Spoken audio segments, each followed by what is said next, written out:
এবার আসি প্রধানমন্ত্রীর কথায়। আজ সকালে প্রধানমন্ত্রী তিনি দিল্লি থেকে লালকেল্লায় জাতীয় পতাকা উত্তোলনের পর গোটা বিশ্বের কাছে ভারতকে তুলে ধরেছেন আত্মনির্ভর ভারত হিসেবে, এবং তিনি সুদর্শন চক্রের কথা বলেছেন, যে কথাটা প্রথমেই বলতে হয়। এবং এই সুদর্শন চক্র দেশবাসীকে রক্ষা করবে। কি এই সুদর্শন চক্রের অ্যাডভান্স ডিফেন্স সিস্টেম? আপনার কাছ থেকে জানতে চাইবো আজ শুরুতে। ইন্দিরা, এই সুদর্শন সিস্টেম উনি বলেছেন 2035 সালের মধ্যে ভারতের প্রতিটি শহর, প্রতিটি জায়গা তার অ্যাম্বিটের মধ্যে নিয়ে আসবে। এইটার অবশ্য উনি পরিষ্কার করে এখনো কিছু বলেনি, তবে একজন সামরিক বাহিনীর প্রাক্তন হয়ে আমি যতটুকুনি বুঝতে পেরেছি, উনি এটা equivalent টানছেন to iron dome system. যেহেতু ভারতবর্ষের ল্যান্ড বর্ডার অ্যাপ্রক্সিমেটলি 15,000 কিলোমিটারের বেশি, এবং তার মেরিটাইম বর্ডার মানে এই সামুদ্রিক যে মেরিটাইম বর্ডার, যেখানে সমুদ্র আমাদের চারিদিক দিয়ে এক তৃতীয় অংশ আমাদের সমুদ্র দিয়ে ঘেরা, সেখানে প্রায় 7,000 কিলোমিটারের বেশি হচ্ছে maritime border.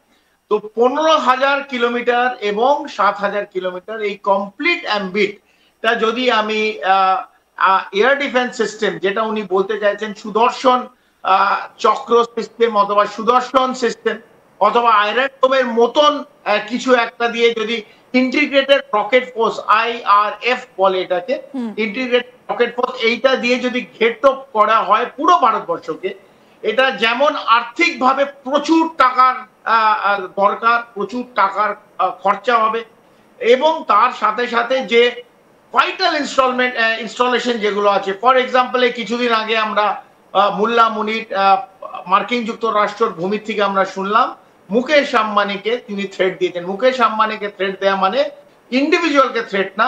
Jamnagar refinery, which is the largest refinery in the whole world, বিশ্বের সবচেয়ে বড় রিফাইনারি, সেটা হচ্ছে ভারতবর্ষের জামনগরে, সেটাকে উড়িয়ে দেবার ধমকি দিচ্ছেন। পারবেন না, ওরা ধমকাতে পারে। তো আমরা শুধু পাকিস্তান বলে না, কারোর কাছ থেকেই ধমকি নেব না। সেটা মার্কিন যুক্তরাষ্ট্র হতে পারে, পাকিস্তান হতে পারে, অথবা চীন হতে পারে, যে কোনো রাষ্ট্র হতে পারে। ভারত আত্মনির্ভর, ভারত নিজের পায়ে নিজে দাঁড়াতে পারে। ভারতের যে ইন্টিগ্রেটেড বর্ডার, যেটা আমি বললাম 15,000-এর বেশি ল্যান্ড বর্ডার, সেটাকে আমরা নিজেরা নিজেদের মতন দেখতে পারি। এবং 7টা রাষ্ট্র আমাদের ঘিরে আছে ইন্দিরা। তো এই 7টা রাষ্ট্র আমি একটু বলতে চাই। বাংলাদেশ আমরা বারবার ডিসকাস করি, 4,096 কিলোমিটার তার ল্যান্ড বর্ডার। চীন 3,468 কিলোমিটার তার land border. Pakistan 3,323 kilometre. Nepal 1,751 kilometre. Myanmar 1,643 kilometre. Bhutan 699, এবং আফগানিস্তান 106 কিলোমিটার। আফগানিস্তান এই জন্য আমি বললাম যে আফগানিস্তান আমাদের সঙ্গে এখন হয়তো দেখতে পাচ্ছেন না, আমরা পিওকে কে মানি না, পাক অধিকৃত কাশ্মীরকে মানি না। তো পাক অধিকৃত কাশ্মীর সঙ্গে আফগানিস্তানের 106 কিলোমিটার বর্ডারে common border, which is part of India. তো পিওকে আমরা নিজেদের ভাবি, এটা আমাদের জায়গা, এটা অধিকৃত পাকিস্তানের দ্বারা। তাই এই 7খানা রাষ্ট্র ভারতবর্ষকে ঘিরে আছে। তো আমাদের approximately Indira 15,000 kilometre land border, 7,000-এর বেশি হচ্ছে ম্যারিটাইম বর্ডার। তো এইটাকে কমপ্লিট যদি আমাকে প্রোটেক্ট করতে হয়, এটারই কথা আজকে প্রধানমন্ত্রী বলেছেন, এবং তিনি খুব সুন্দর একটা উদাহরণ টেনেছেন। তিনি শ্রীকৃষ্ণের কথা বলেছেন, যে শ্রীকৃষ্ণ যেমন সুদর্শন চক্র দিয়ে সবকিছুকে আড়াল করে রেখেছিলেন, ঠিক তেমনি তিনি সুদর্শন চক্রের কথা বলেছেন। কর্নেল চৌধুরী, আমরা একটু শোনাই কি বললেন প্রধানমন্ত্রী, শুনুন।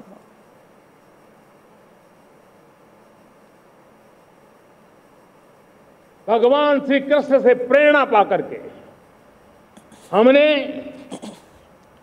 श्री कृष्ण का जो सुदर्शन चक्र था, उस सुदर्शन चक्र की राह को चुना है। आप में से बहुत लोगों को याद होगा,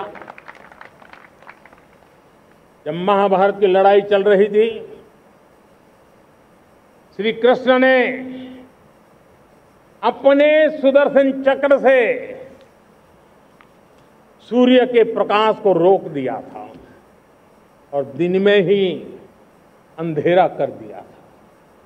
सूर्य प्रकाश को सुदर्शन चक्र से रोक दिया था और तब अर्जुन ने जो शपथ ली थी जयद्रथ का वध करने की, उस प्रतिज्ञा को अर्जुन पूर्ण कर पाए थे। वो सुदर्शन चक्र के पराक्रम और रणनीति का परिणाम। अब देश सुदर्शन चक्र मिशन लॉन्च करेगा।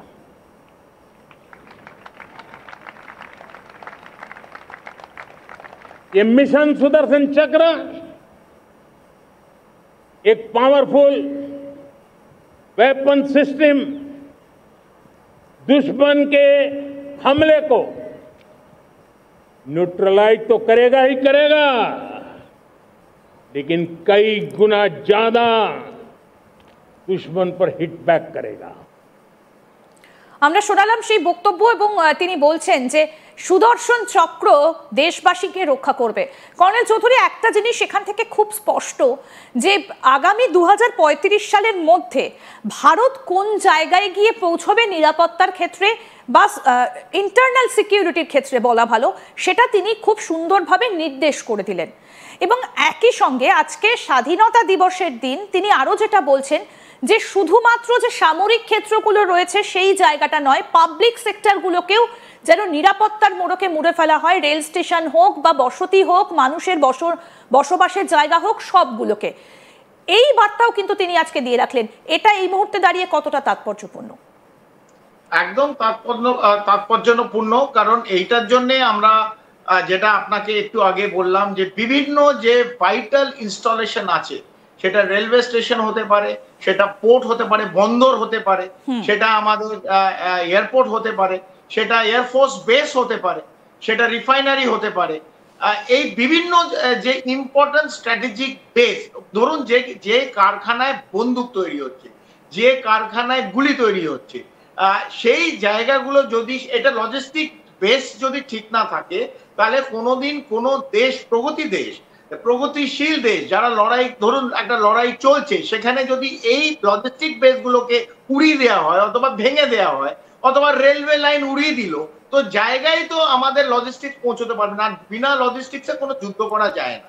তো সেইখান দিয়ে দেখতে গেলে আজকে প্রধানমন্ত্রী যেটা বলেছেন, ইসরায়েলে যেটা সম্ভব, ইসরায়েল একটা একমুঠো দেশ, ভারতে আমি যেটা বললাম 15,000 কিলোমিটার ল্যান্ড বর্ডার,